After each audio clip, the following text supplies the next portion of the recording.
Всем доброго утра, дорогие зрители. У меня оно всегда доброе, и хочу, чтобы у вас оно тоже было всегда добрым. А для этого не так уж много и надо. Любому под силу сделать его таким, как вы мечтаете.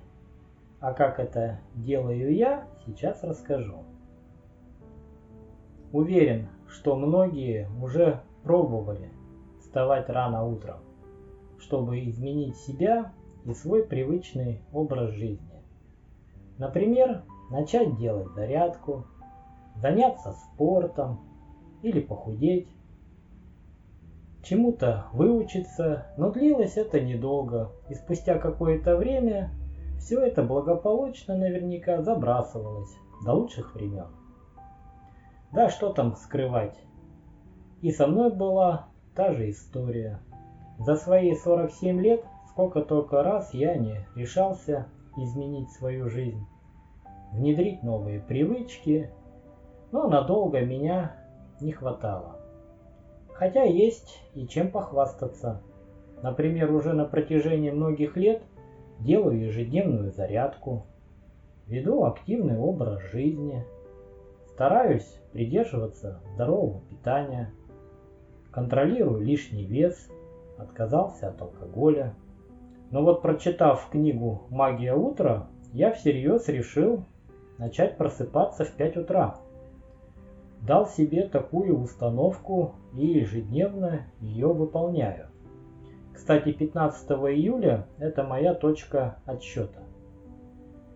Но несмотря на столь непродолжительное еще время, у меня уже появился свой опыт, свои навыки просыпания по утрам.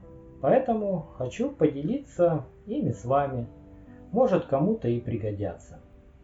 Назову их стимулами раннего подъема. Особо отмечу, что именно своими, потому что пересказывать, как это делают или рекомендуют делать другие, я не буду и не хочу. Их у меня 5. Прежде всего, это мой настрой, мое желание, ожидание приятных моментов, получение вознаграждений и победа над собой. А теперь поясню по порядку, что эти стимулы в себе несут и значат для меня. Во-первых, настрой мне нужен как вечером, так и утром.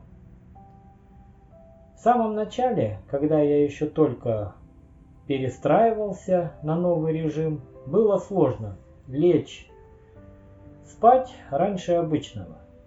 Это уже сейчас проблем нет лечь спать и уснуть в 10 вечера, так как организм перестроился, а в самом начале было сложно. Сейчас я уже осознаю, что вечернее время после 10 для меня была пустая трата времени. В основном время уходило на телевизор, на телефон, на разные дела ненужные, по большей части сидя в уютном кресле. Поэтому от такой смены режима я ничего не потерял, только приобрел. Хорошее, кстати. И еще что касается настроя. Уже лежа в постели, я мысленно настраиваю себя на то, что утром проснусь бодрым и энергичным. Стараюсь больше ни о чем не думать. Например, что нужно сделать завтра, что я забыл сделать сегодня, куда надо еще сходить, кому позвонить. Это отвлекает от сна, сразу в голове куча мыслей, весь сон пропадает, разгоняется, и есть вероятность вообще долго пролежать и не уснуть. Какая-нибудь мысль втемяшится, ее сложно будет прогнать. А вот как раз утром подумать над всеми этими вопросами самое время. Второй мой стимул – это желание, которое в моем представлении выглядит как внутренняя уже потребность и необходимость выполнить всю утреннюю программу. Желание встать рано стало для меня привычным. как, например, умыться с утра. От этого просто получаешь удовольствие, наслаждение. Поэтому быть всегда энергичным и продуктивным наверняка желание каждого. Отсюда вытекает и третий мой стимул. Это ожидание приятных моментов. После того, как утром отключаю будильник на телефоне, кстати, он лежит на расстоянии примерно 2 метров от дивана, и чтобы его выключить, нужно встать. Я не бегу, сломя голову, уже делать утренние дела, а спокойно ложусь обратно, чтобы чуть-чуть полежать, понежиться, примерно минут 10. И уже этот момент я считаю приятным. Но чтобы не уснуть, начинаю думать, размышлять о предстоящем утре, о приятных моментах, которые ожидают. Например, о приятных ощущениях в теле после зарядки, о продолжении чтения интересной книги, о новых записях в дневнике, которые хочется сделать, о предстоящих делах на день, помечтать, представить свое будущее, ощутить эти приятные моменты. В это время мозг начинает усиленно работать, разгоняться, он просыпается и сам говорит: все, хватит лежать, пора вставать и все успеть сделать. И куда же без такого стимула, как получение вознаграждения. Все старания рано или поздно на себе ощущаются, как в материальном, так и в духовном плане. Получать вознаграждение в виде новых знаний, интересных идей, хорошего самочувствия и здорового красивого тела, уверен, никто не откажется.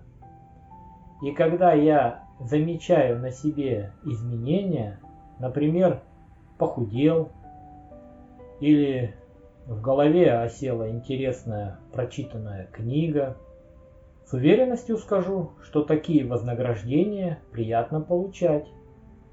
И завершает мой список стимул «Победа над собой». Здесь я имею в виду победу над вторым «я», который говорит по утрам: а может сегодня сделать выходной и отоспаться. Если пропустишь одно утро и встанешь позже, ничего страшного не случится, и так далее, и в том же роде. Такие мысли обязательно приходят, и от них никуда не деться. Это говорит моя лень. Надо ее просто прогнать позитивными мыслями. Я, например, вспоминаю восторг, чувство удовлетворения после зарядки. Мысли о том, что вначале всегда лень делать зарядку, но пересилив себя и начав делать первые упражнения, желание обязательно приходит, и потом даже стыдно, что было лень. Кстати, это применимо к любому делу. Я уже на себе испытал.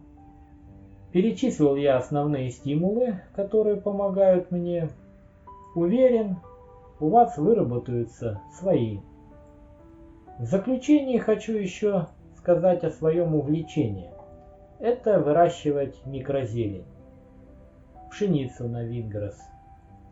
Поскольку занятие любимым делом безусловно мотивирует, дает мощный старт моему энергичному и раннему утру. Мне интересно работать с семенами, что-то выращивать, экспериментировать.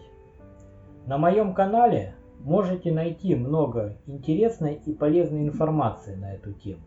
Поверьте, это не только полезно, но и увлекательно. А на этом все. Скоро обязательно встретимся.